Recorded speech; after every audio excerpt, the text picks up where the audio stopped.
तो क्या हम सब द बीस्ट इनकार्नेट का आखिरी WWE चैप्टर पढ़ चुके हैं, जिस ब्रॉक लेसनर के नाम से WWE के बड़े बड़े सुपरस्टार तक डरते थे, जिसे WWE यूनिवर्स ने द बीस्ट इनकार्नेट के नाम से जाना।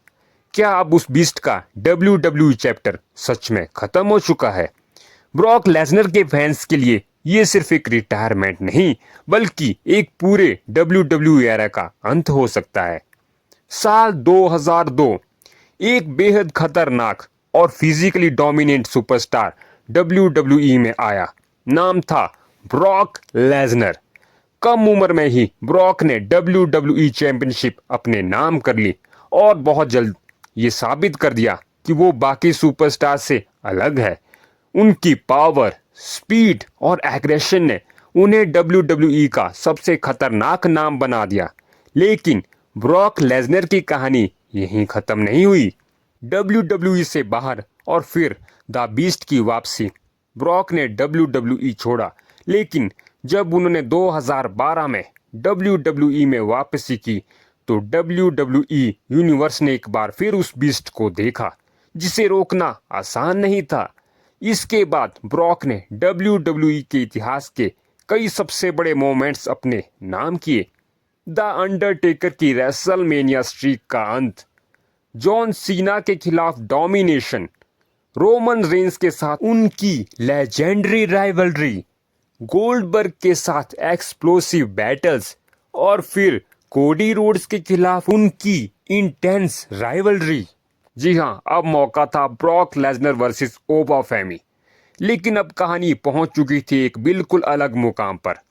एक तरफ था WWE का लेजेंडरी बीस्ट और दूसरी तरफ WWE की नई जनरेशन का एक बेहद पावरफुल सुपरस्टार ओबा फेमी। हेल इन अ सेल के अंदर दोनों के बीच महामुकाबला हुआ।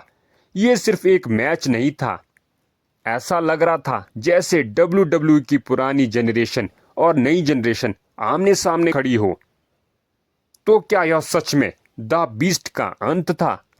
ब्रॉक लेसनर के WWE फ्यूचर को लेकर सबसे बड़ा सवाल यही था, क्या द बीस्ट इनकार्नेट अब WWE रिंग में दोबारा दिखाई देंगे?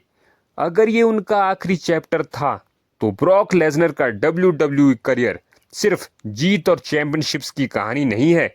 ये उस सुपरस्टार की कहानी है जिसने WWE में आते ही अपना नाम बनाया, WWE छोड़ा, दूसरी दुनिया में अपनी पहचान बनाई और वापस आकर फिर WWE के सबसे बड़े अट्रैक्शन में से एक बन गया। दोस्तों, ओबा फेमी को फ्यूचर क्यों कहा गया? और शायद सबसे इंटरेस्टिंग बात यह है कि ब्रॉक लेसनर की कहानी जिस जगह खत्म होती दिखाई दे रही है, वहीं से WWE की नई कहानी शुरू हो सकती है। ओबा फेमी को ब्रॉक द्वारा फ्यूचर के रूप में देखने की बात ने फैंस के बीच एक बड़ा सवाल खड़ा कर दिया है।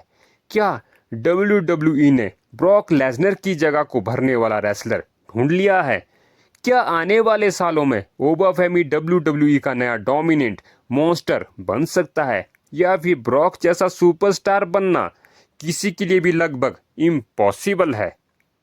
ब्रॉक की सबसे बड़ी लेगेसी ब्रॉक लेसनर की जगह को सिर्फ चैंपियनशिप से नहीं मापा जा सकता है। उनकी सबसे बड़ी ताकत थी उनकी प्रेजेंस।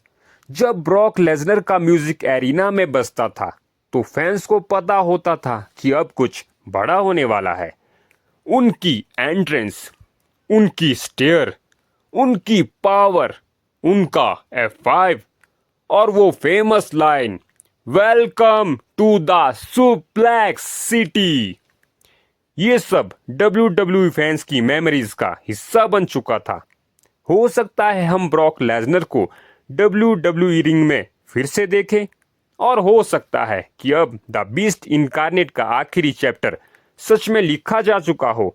लेकिन एक बात तो तय है, ब्रॉक लेसनर को WWE यूनिवर्स इतनी आसानी से भूल नहीं सकता। उन्होंने WWE को सिर्फ मैचेस नहीं दिए, उन्होंने हमें ऐसे मोमेंट्स दिए हैं जिन्हें फैंस सालों तक याद रखेंगे।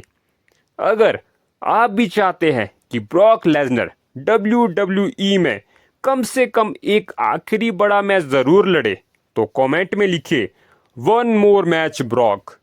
और अगर आप ब्रॉक लेसनर के फैन हैं तो चैनल को सब्सक्राइब कर लीजिए, क्योंकि द बीस्ट की कहानी भले ही अपने आखिरी चैप्टर में पहुंच चुकी हो, लेकिन WWE में उनकी लेगेसी हमेशा जिंदा रहेगी।